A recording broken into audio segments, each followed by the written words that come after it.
హల్లెలూయా. నా ప్రియమైన వాళ్ళరా, పరిశుద్ధ గ్రంథం నుండి చదవబడిన భాగంలో ఈరోజు అంశం డైరెక్ట్ అంశంలోకి వెళ్ళిపోతే ప్రాణార్పణం.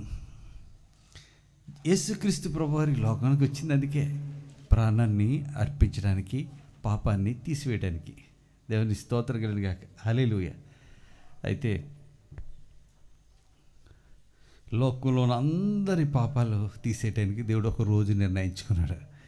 హల్లెలూయా. అది రాని వచ్చింది. ఆయన భూమి మీదకి వచ్చారు. భూమి మీదకి వచ్చి 33.5 సంవత్సరాలు జీవించారు. 30 సంవత్సరాల నుంచి 3.5 సంవత్సరాలే ఆయన సువార్త చేశారు. ఆ తర్వాత ఆయన ప్రాణాన్ని అర్పించారు. అందరూ కూడా ప్రాణాలు పోగొట్టుకుని ఉంటారు. ప్రభు ఆయనకు ప్రాణం పెట్టారు. దేవుని స్తోత్రం. హల్లెలూయా.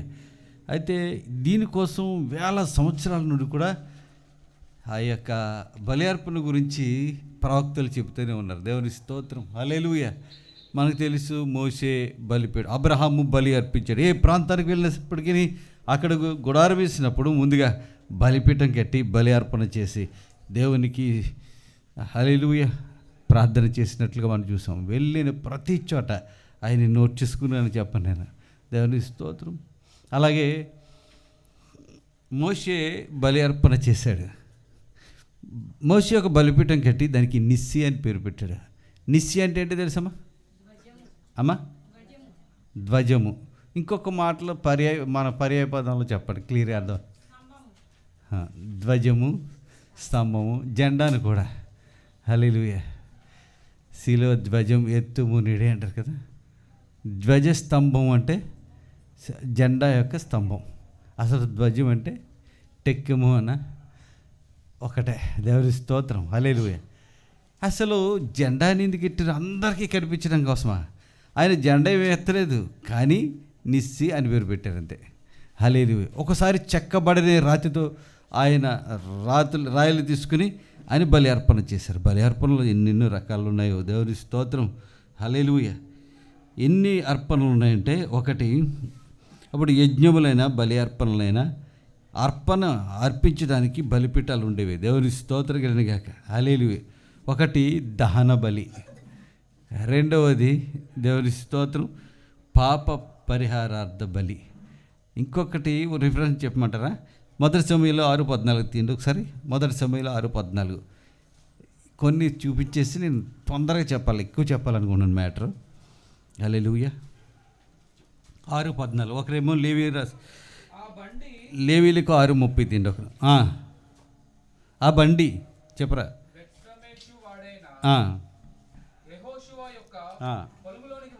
వచ్చి నిలువగా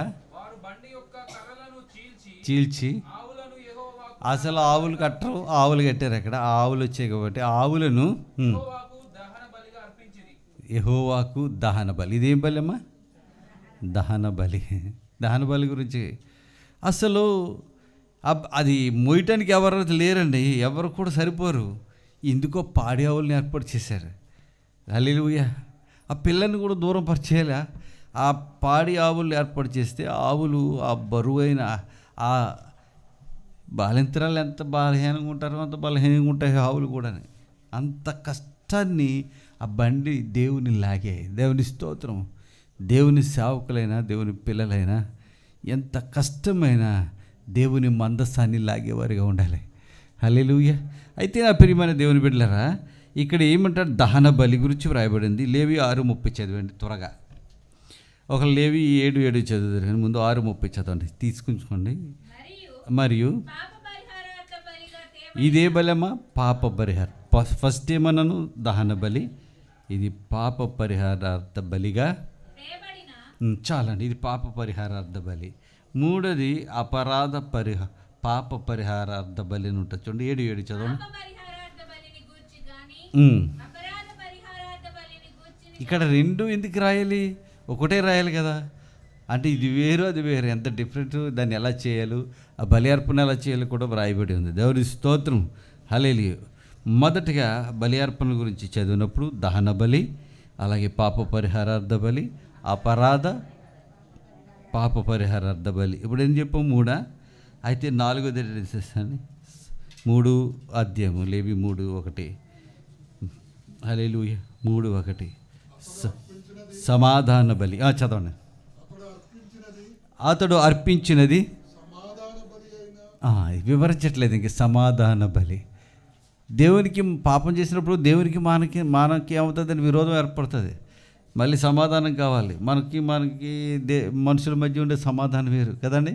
సమాధానార్థమైనటువంటి బలి, దేవుని స్తోత్రం. ఇంకొకటి వివరించుకుంటే చెప్పేస్తున్నాను. సాధారణంగా కృతజ్ఞతతో కూడినటువంటి బలి. లేవి 7:12 చదవండి. కృతజ్ఞతార్పణ రూపకమైన బలి అని ఉంటుంది అక్కడ. 7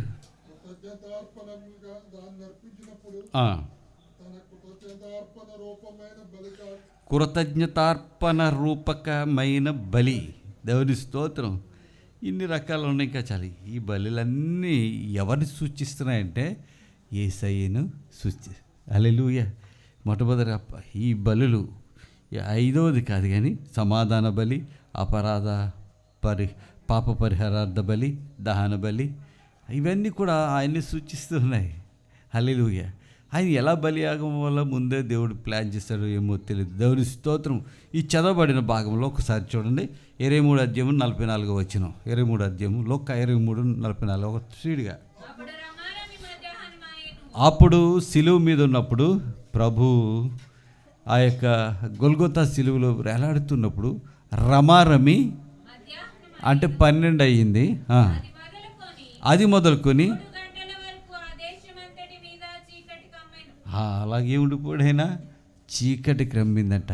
దేవుని స్తోత్రం. చీకటి పాపానికి సూచనండి. ఏసే లేకపోతే అలుముకుందామని లోకాన్ని అలుముకుందామని చూస్తుంది. చీకటి దేవుని ఉగ్రతకు సూచనండి. బైబిల్లో ఉన్నాయి చాలాని. నిర్గమకాండంలో చూస్తే 9వ ఆ యొక్క అద్భుతం ఏంటో తెలుసండి. ఆ యొక్క ఇశ్రాయేలీయులందరికీ కూడా వెలుగు ఉంది. అసలు అద్భుతం ఎందుకంటే సగం వెలుగు సగం చీకటి ఎక్కడ ఉంటుందా? హల్లెలూయా. చీకటి ఉంటే ఎంత ఇబ్బందో. వాస్తవానికి కరెంట్ ఆగిపోయింది నైటు. మనం రోజు పడుకున్న మంచమే, బయటకు వచ్చినప్పుడు ఎలా రావాలో తడుముకుంటూ రావాలి ఎంతగా. అదే నిజంగా గురుడులకి అయితే వాళ్ళకి ఐడియా ఉంటుంది, మనకు అసలు ఐడియా ఉండదు. లేచి తీరా వచ్చేస్తున్నాం, కరెక్ట్గా తలుపు దగ్గరికి వస్తున్నామని గోడగలిగి టబైలు కొట్టడం ముక్కు చెదిగిపోతే ఎంత కష్టమో. వాళ్ళకి మొత్తం చీకటి అయిపోయిందట. కన్ను మీను కానుకుండా అయిపోయింది. దేవుని స్తోత్రం. హల్లెలూయా. ఇది ఉగ్రతకు సూచన. రాబోయే కాలంలో కూడా సూర్యుడు నలిపెక్తాడట, చీకటి వస్తుందట. దేవుని స్తోత్రం కలిగిన హల్లెలూయా. నా ప్రియమైన వాళ్ళరా, అయితే మనందరి కోసం దేవుడు ఏం చేశాడో తెలుసని బలియాగమైపోయాడు. దేవుని స్తోత్రం. ఎటువంటి బలియాగమయ్యాడు దేవుని వాక్యంలో చాలా చోట్ల మనకు వ్రాయబడి ఉంది. పాపాన్ని పరిహారం చేయడానికి కొలసీలకు రాసినటువంటి పత్రికలు మనం ఎక్కువసార్లు చెప్తూ ఉంటాను. మొదటి అధ్యాయం 19 నుంచి చూడండి. 18 వద్దులే, 19 చూసినట్లయితే అక్కడ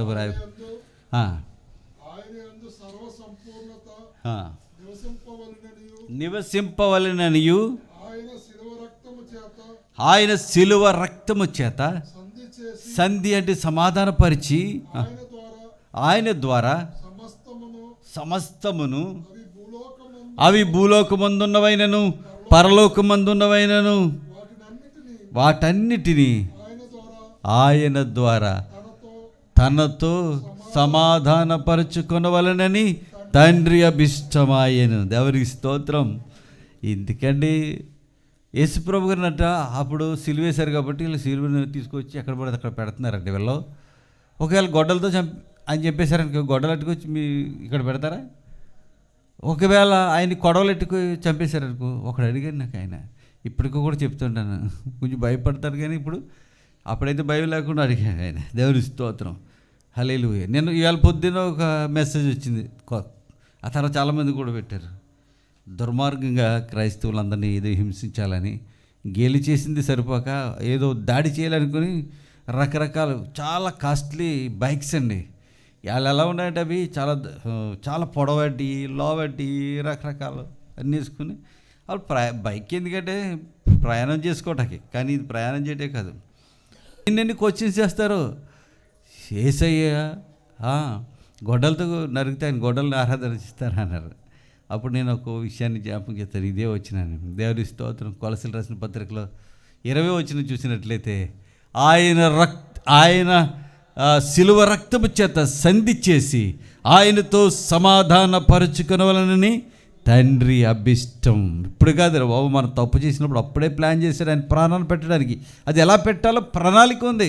నువ్వు అనుకున్నట్లు గొడ్డలు కాదు ఏమి కాదు, గడిది గుడ్డు కాదు. దేవుని స్తోత్రం. దేవుని యొక్క ప్రణాళికలో ఉన్నాం. దేవుని స్తోత్రం. చాలామందికి అర్థం కాదండి. సిలువ ఎందుకండి అలాగే మీరు విగ్రహాలు పెట్టుకోరు కదా, సిలువ ఎందుకు కట్టుకో. ఒక ఆమె సిలువ కూర్చోబెట్టేసింది. ఇప్పుడు పెద్ద చెట్టు కట్టుకుందామని అన్నాను. అడగకుండా పెట్టేస్తారు కొంతమంది. అలా మొక్కుకున్నారంట. అలా మొక్కుకోకూడదు, అడగాలి. అయ్యగారు బతుకున్నాడు కదా, బతుకున్న ఎవరొకరు ఉంటారు అడగాలి, సంఘంలో అడగాలి కదండి. ఇంకా నేను నాకు గుండు చేస్తానని మొక్కుకోలేదు కదండి, తీసుకెళ్ళి మీకు గుండు చేయించాలనుకుంటున్నాను అనకూడదు కదా, కొంచెం అడగాలి కొంచెం. దేవుని స్తోత్రం. అయితే నా ప్రియమైన వాళ్ళరా, అయితే వాళ్ళు ఎంతో ఉపయోగంగా దేవుని పని ఎంతో చేస్తూ సహాయం చేస్తూ ముందుంచున్న వాళ్ళే. తొందరపాటు నిర్ణయాలు తీసుకోకూడదు. ఇది కూడా ఏమని అడుగుతున్నారు, సిలువ ఒకరు పాతేసి ఇక్కడ పెట్టేద్దామని, బయట ఒకరు సిమెంట్ సిలువ చేసేద్దామని. ఎక్కడ మన కందాలపల్లి అయ్యగారి దగ్గర ఉన్నదంట అలాగా, అక్కడ కూడా మెట్లు కట్టేసేలాగా ఈ బాప్తీసాల తోటి దగ్గర సిలువ పెద్దది పెట్టేద్దామని. ఇవన్నీ కూడా అవసరం లేదండి. ప్రభు అలా చెప్పలేదు కదా. దేవుని స్తోత్రం. విగ్రహారాధన మీరు ఎందుకు చేస్తున్నారని మనల్ని అడుగుతున్నారు. అంత జాగ్రత్తగా ఉన్నా సరే. అయితే మీరు బయటికి ఆ యొక్క మీకు ఆ డిబేట్స్లో మీకు ఉండవు, మీకు ఏమీ ఉండవు బయట. అయితే నా ప్రియమైన దేవుని బిడ్డలారా, ఏది చేసినా జ్ఞానంగా చేయాల్సిన వాళ్ళమే ఉన్నాం. హల్లెలూయా. ఎందుకండి అంటే సిలువను బట్టి మనకు ఈ విలువ ఉందండి. దేవుని స్తోత్రం. హల్లెలూయా. సిలువ గురించి చెప్తే తరగదండి. సిలువ చూస్తే మీకు ఏం గుర్తొస్తుంది? సిలువ గురించి మీరు ఏం చెప్తారు? ఒకటి చెప్తారా సిలువ గురించి? హల్లెలూయా, హల్లెలూయా. The cross is love symbol of lord. దేవుని ప్రేమకు చిహ్నం అండి. మామూలు ప్రేమ కదా, అది ప్రాణాన్ని త్యాగం చేసి ఆయన ప్రాణ త్యాగానికి గుర్తండి అది సిలువ అంటే. అంతేకాదు మన పాపములను తొలగించబడినటువంటి పరిశుద్ధ సన్నిధి అండి అది. దేవుని స్తోత్రం. ఇంకేం చెప్తారండి సిలువ గురించి? హల్లెలూయా. చెప్పాలంటే ఎంత గొప్ప విషయం అంటే సిలువ. ఎందుకండి అలా ఆరాధన చేస్తారంటారు కదా, అందుకే అదంత ప్రాధాన్యత దేవుడు ఎందుకు ఇచ్చారో తెలుసండి. జర్మనీ దేశంలో పాస్టర్ గారు అబ్బాయి, ఆయన పేరు జీన్ హెన్రీ డన్నెంట్, ఆయన పేరు జీన్ హెన్రీ డన్నెంట్ ఆయన పేరు. దేవుని స్తోత్రం. ఆ యొక్క యుద్ధాలు జరిగాయి. రెండవ ప్రపంచ యుద్ధంలో చాలామంది చనిపోతూ ఉన్నారు. ఆ కాలంలో ఆయన ఏం చేశాడంటే తెల్లని బ్యానర్ ఒకటి తీసుకున్నాడంట, ఎర్రని సిలువేశాడట. హల్లెలూయా. అది పట్టుకుని శత్రు దేశమైనా సరే మిత్ర దేశమైనా సరే ఆ యుద్ధంలో క్షతగాత్రులకు కొర్ర ప్రాణంతో కొట్టుకుంటున్న వాళ్ళని బ్రతికించాలని ఒక టీం తయారు చేసుకుని ప్రాణాన్ని కూడా త్యాగం చేయడానికి, అవసరమైతే చచ్చిపోయినా పర్లేదు మనుషులు రక్షిద్దాం అని ఉద్దేశంతో వెళ్ళారట. వెళ్ళి అది శత్రు దేశమైనా మిత్ర దేశమైనా సరే వాళ్ళు కొంతమంది రక్షించారు. దేవుని స్తోత్రం. ఆ తుపాకీకి నాటు తుపాకీలు కదా, ఇప్పుడు AK-47 LMG గన్లు లేవండి, రకరకాల వెపన్స్ వచ్చేసాయి కదా. ఆ యొక్క తుపాకీకి ముందు ఒక చాకు ఉంటుంది. అది ఎందుకంటే లాస్ట్ మూమెంట్లో ఏ జంతువునని దాన్ని కాల్చినప్పుడు మిస్ అయిందనుకోండి, దాంతో యుద్ధం చేయటం కోసం శత్రువుకి అది ఎదర చిన్న చాకు ఉంటుంది, మీకు తెలుసలేదు. అది నేలకు గుచ్చి దానికి సెలన్ కట్టి రక్తం లేకపోతే ఎక్కించు, లేకపోతే వాళ్ళు మనిషిని బ్రతికించారు. అక్కడే వైద్యం చేశారండి. హల్లెలూయా.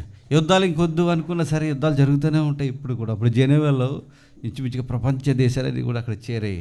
అప్పుడు ఇతను ఎవరో కానీ చెప్పుకున్నారు కదా, ఇతను మీరు కాల్చకుండా ఇబ్బంది పెట్టకుండా అందరినీ బ్రతికిస్తున్నాడు, ఆ నోట ఈ నోట అంతా వెళ్ళిపోయింది, ప్రపంచం అంతా వ్యాప్తి చెందేశాడు ఆయన త్యాగం.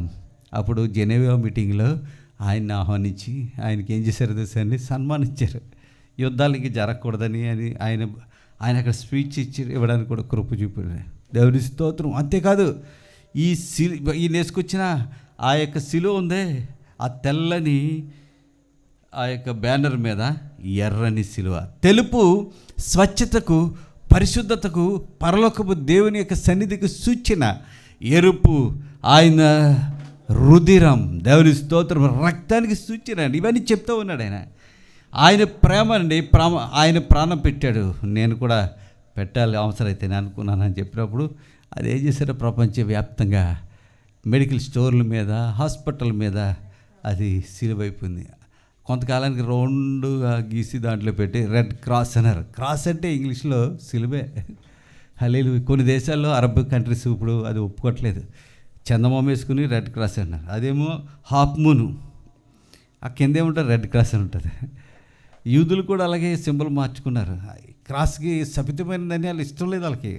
హల్లెలూయా. వాళ్ళు ఏం చేశారో తెలుసా? వాళ్ళ సింబల్ ఏంటో తెలుసా?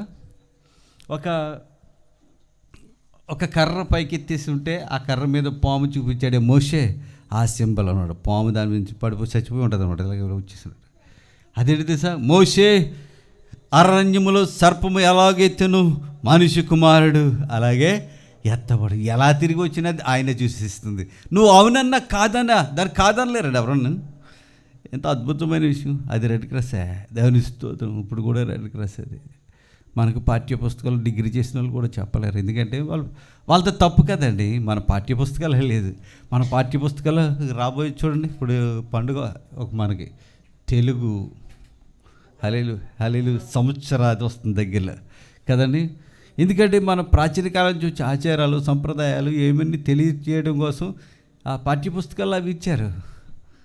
అది మంచిదే. దేవుని స్తోత్రం. ఇలాంటి జీకే ప్రాముఖ్యమైన విషయాలు కూడా ఉండవలసిందే కదా. హాస్పిటల్ దగ్గర సింబల్ ఏంటో ఏమో ఇది అలా వేశారన్న.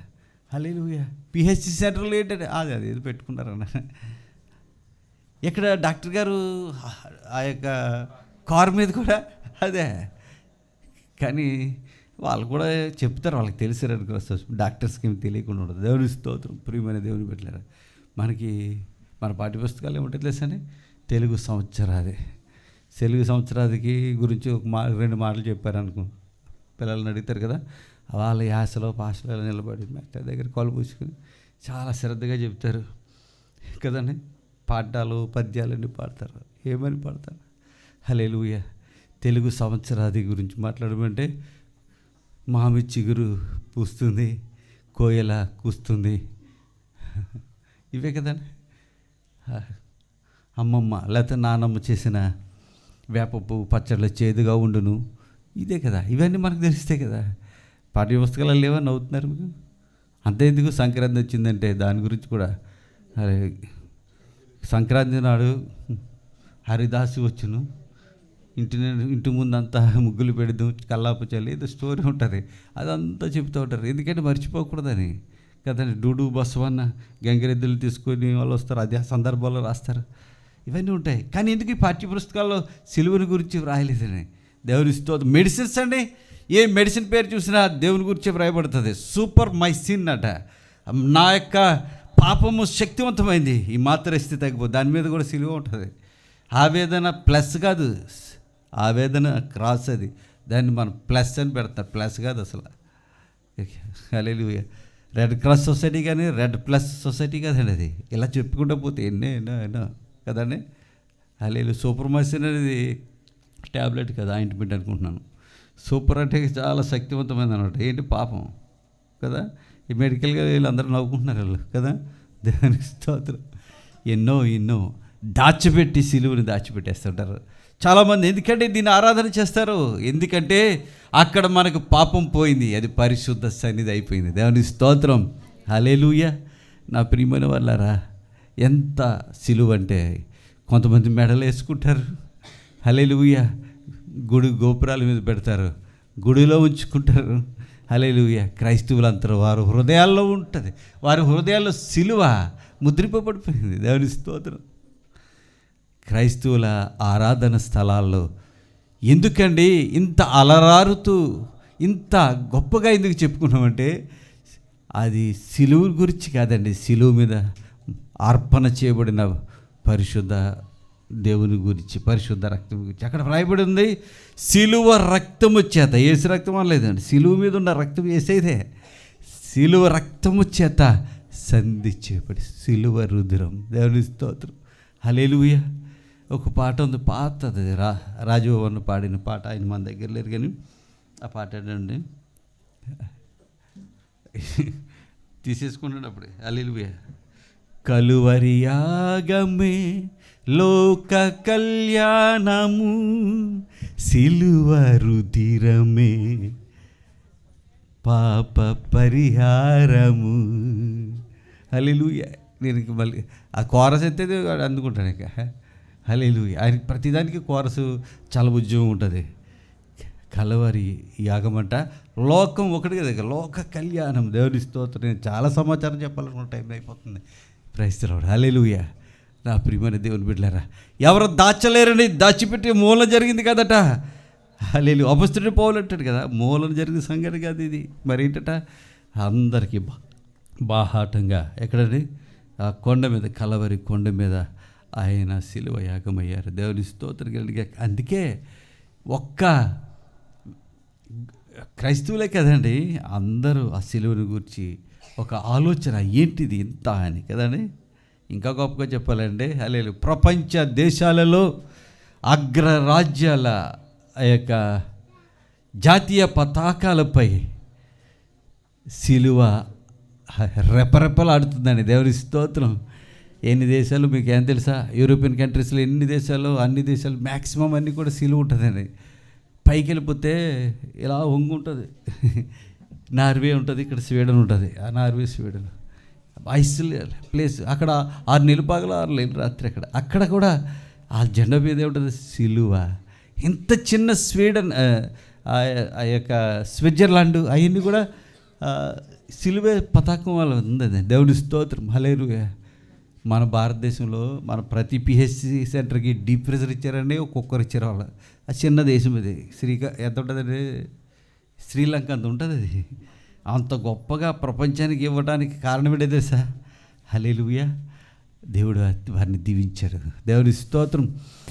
నార్వే, స్వీడన్, ఇంకా కిందకు వచ్చేది హాలాండ్, పోలాండ్, ఇంకా అక్కడి నుంచి మళ్ళీ కొంచెం వెస్ట్కి వెళ్తే మదర్ తెరిసే ఏంటంటే స్లోవేకియా, యూగోస్లోవియా, తర్వాత ఏథెన్స్.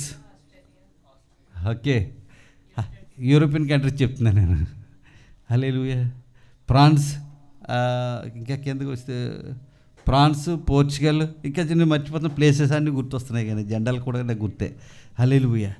ఎన్ని జెండాలు. ఇప్పుడు ఆస్ట్రేలియా చెప్తున్నారు కదా, పాపువా న్యూగిని అని, అలా ట్రైబల్ ఏరియా అండి అది కూడా, ఆ దేశానికి కూడా సిలువే. హల్లెలూయా. ఆస్ట్రేలియా, ఇంకా కిందకి వెళ్ళిపోతే న్యూజిలాండ్ అంటే తెలుసా, కివీస్ అంటారు కదా. న్యూజిలాండ్ గురించి ఒక కవి అంటాడు, ఈ ప్రపంచాన్ని అంతటిని దేవుడు సృజించిన తర్వాత రైట్ సైడ్ కింద ఉంటుంది, అది కింద, అది ఆయన ఏమన్నాడు తెలుసా, ఈ ప్రపంచాన్ని సృష్టించిన దేవుడు ఒక మహాకవి అయితే, ఇదంతా ఒక కావ్యం అయితే, ఆ యొక్క సృష్టికర్త సంతకమే ఈ యొక్క న్యూజిలాండ్ అన్నారు. దేవుని స్తోత్రం కలిగాక. అంత అందమైన పట్టణమేమో, సంతకంలా ఉంటుందేమో దేవునిస్తో. అది కుడి పక్కన ఉంటుంది. కుడి పక్కన అంటే పటం ఇలా కట్ చేస్తే పైనుంచి కిందకి ఎక్కడ కట్ చేశారు మీకు గుర్తుందా? హల్లెలూయా. పసిఫిక్ ఓషన్ మీద పైనుంచి కింద కట్ చేస్తే ఇలా విప్పేస్తే రైట్ సైడ్కి ఉంటుంది. అక్కడ జెండా కూడా ఏంటో తెలుసండి, సిలువ ఉంది. ఇలా చెప్పుకుంటూ పోతే చాలా ఆఫ్రికన్ కంట్రీస్లో సిలువ జెండాలు ఉన్నాయి. యునైటెడ్ స్టేట్స్ ఆఫ్ అమెరికా, అది కూడా సిలువ జెండా. బ్రిటన్ ఎప్పటి నుంచో సిలువ జెండా. ఐస్లాండ్ సిలువ జెండా. ఇంకా చాలా చాలా చాలా. హల్లెలూయా. స్వీడన్ ముందే చెప్పాను కదా. హల్లెలూయా. ఇంకా దేశాలు నాకు రావట్లేదు. మాల్టోవాలా ఉంటుంది ఒకటి దేశం పేరు, అది కూడా చూస్తూ ఉంటాను, మర్చిపోతున్నాను. ఈ మధ్య చూడలేదు నేను ఇవన్నీ. నా ప్రియమైన వాళ్ళారా, ఇన్ని ప్రపంచ దేశాలు, అనేక దేశాలు జెండాలపై రెపరెపలాడుతుందంటే కారణం ఏంటేసా? యేసయ్య చేసిన త్యాగం. హల్లెలూయా. నా ప్రియమైన దేవుని బిడ్డలారా, అంటే దేని వలన కాదండి, సిలువ రక్తం వలన మనకేం కలుగుతుందండి? హల్లెలూయా. సంధి అంటే ఆయనకి మనకి తెగద ఎక్కడ వచ్చిందండి? సంధి అంటే కలపడం. ఎక్కడొచ్చింది తగదా? ఏదేను వనంలో వచ్చిందండి.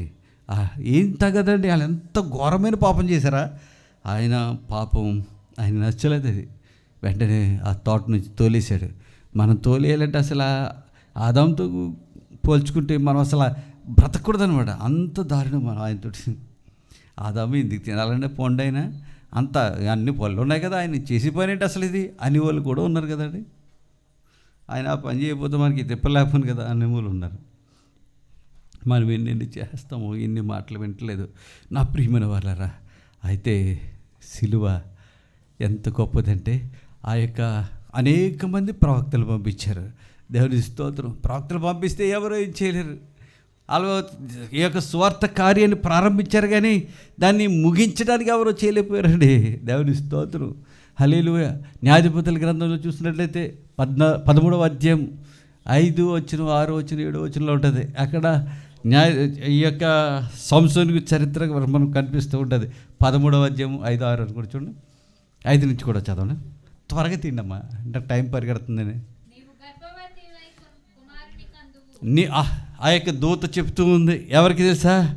మనోహ భార్యతో, నువ్వు గర్భవతి కుమారుని కదూ, వేయొద్దు.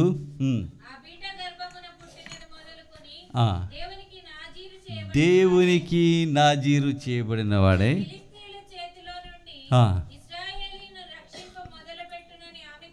రక్షింప మొదలెడతాడంటే ఈయన. పూర్తి చేయడు ఈయన. అందరూ అలాగే మొదలెట్టిన వాళ్ళే. మన వాళ్ళకి ప్రసంగం మొదలెడితే ముగించలేము. ముఖ్యంగా నేను కూడా అంతే కదా. చిన్నప్పుడు కథలు చెప్పేవారు కదా. ఈ యొక్క వినోదం ఉండేది కాదు, టీవీలు ఉండేవి కాదు, సినిమాలు ఉండేవి కాదు, ఏమి ఉండేవి కాదు, నెట్ ఉండేది కాదు. ఎంత కష్టమో.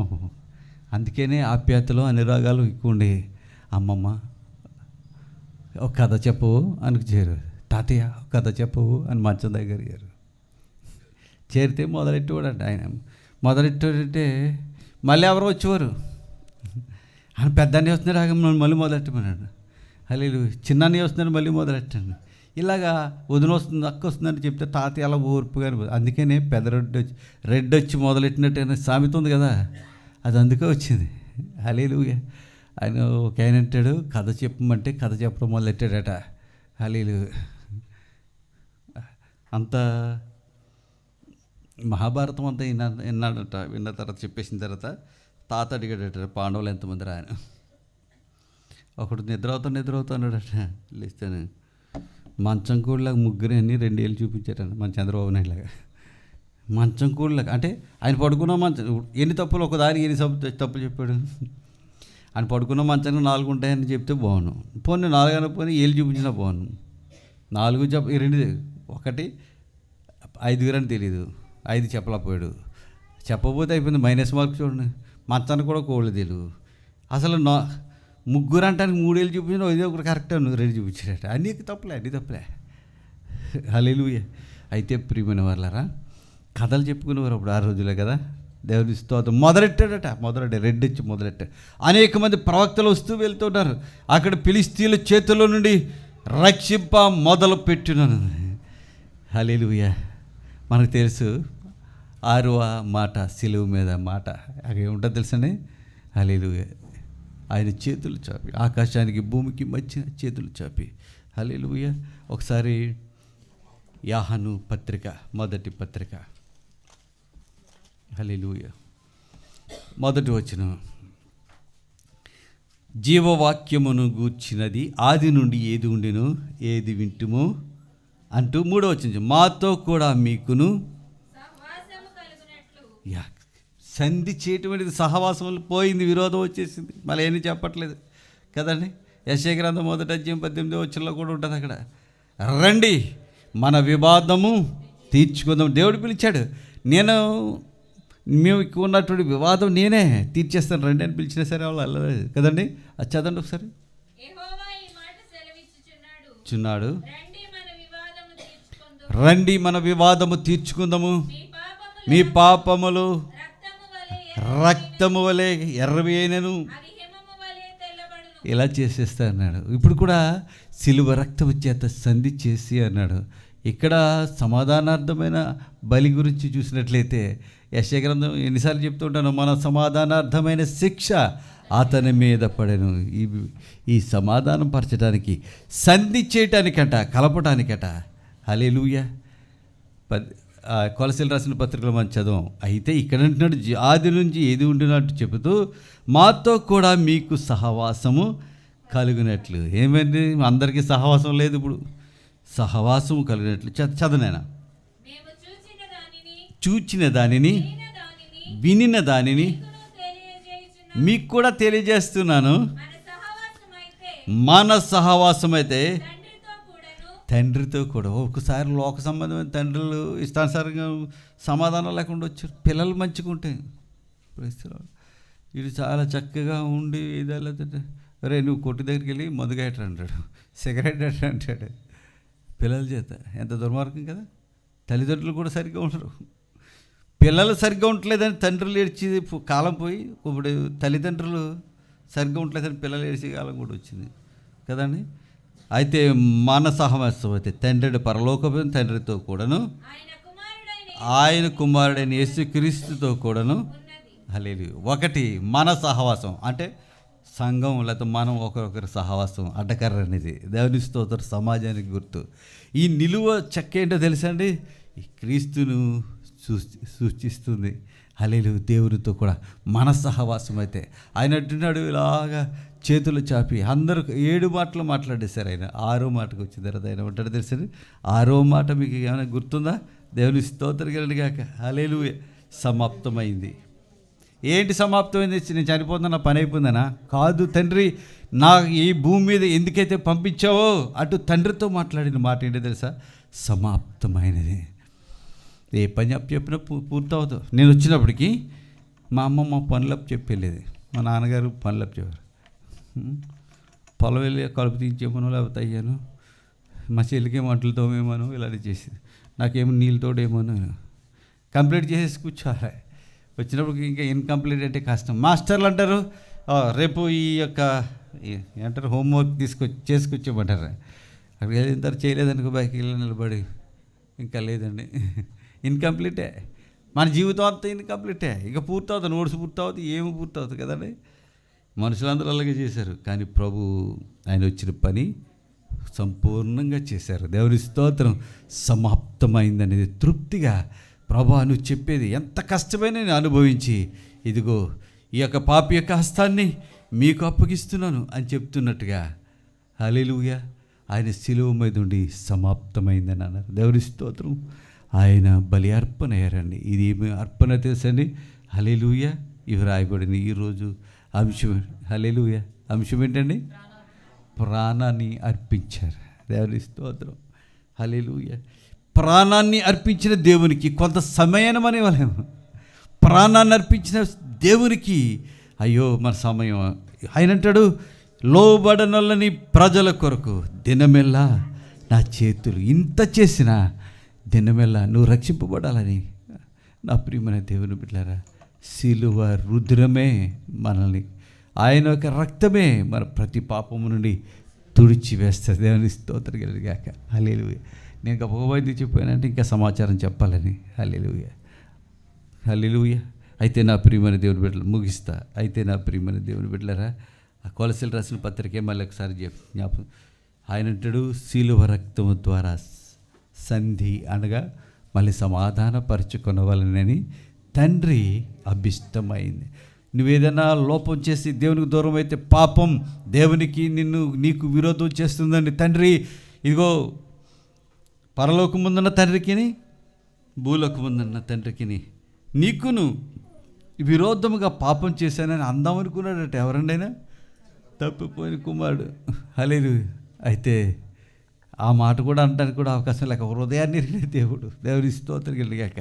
ఈ రాత్రికాల సమయంలో ఏదైనా అడ్డుగా ఉందా మనం గుర్తు చేసుకుందామండి. ప్రభువా, ఏ విషయంలోనే నాకు అడ్డులుంటే తీసివేసి, ఇదిగో ప్రభువా నీ యొక్క రక్తం చేత నన్ను కలుపుకునేనా, నన్ను శుద్ధి చేయండి, ఈ సోపుతో నన్ను కడుగని దావీదు చెప్పినట్లుగా మనం ఆయన సన్నిధిలో ప్రార్థన చేద్దాం, ప్రార్థన చేసుకుందామండి. హల్లెలూయా. ప్రియ పరలోకపు తండ్రి, ఈ రాత్రికాల సమయంలో క్లుప్తంగా కొన్ని మాటలు నీ సన్నిధిలో ధ్యానం చేస్తాం ప్రభు. సిలువను బట్టే మాకు విలువ ఉంది నాయన, నీ రక్తమును బట్టే ప్రభు మేము నీ సన్నిధికి రాగలము. తండ్రి స్తోత్రం. హల్లెలూయా. పెంట కుప్పల మీద నుండి దీనులను పైకి లేపుతున్నా ప్రభు, నీకు వందనాలు ప్రభు. పాపం నుండి నాయన స్తోత్రం వాటన్నిటి తొలగించి మా రుణపత్రాన్ని సిలువలో మేకులతో కొట్టివేసి ప్రభు మాకు విడుదల స్వాతంత్రాన్ని ఇచ్చిన దేవా, ఈ రాత్రికాల సమయంలో ప్రభు ఏదైనా అడ్డులు ఏమనుంటే తొలగించమని బలపరచమని నాయన, నీ సిలువ సన్నిధి ఎప్పుడు మాతో ఇచ్చి, నీ పరిశుద్ధ సన్నిధి మాతో ఇచ్చి ప్రభు ఎప్పుడు కూడా నీ చిత్తానుసారంగా స్వచ్ఛంగా ఇదిగో తండ్రి తెల్లని ఆ యొక్క బ్యానర్పై ఎర్రని సిలువ గుర్తు ప్రపంచాన్ని ఎలా చూపించారో అలాగే ప్రభు నాయన మాలో మీరుండి మేము కూడా నీ ప్రతినిధులుగా నీ సాక్షులుగా చూపించుకోవడం కృప చూపమని నాయన నీకు మాత్రమే మహిమ కలగాలి. ఇక ఈ లోకంలో ఎక్కడుండో సరే ప్రభు నమ్మకంగా మేము ఉండినట్లు సహాయం చేయమని కూడిన బిడ్డలందరి మీద మా అందరి మీద నీ హస్తం ఉంచి ఆశీర్వదించమని నీ వాక్యము ఫలింపచేయమని యేసయ్య పరిశుద్ధ నామమున అడుగుచున్నాము తండ్రి. ఆమేన్.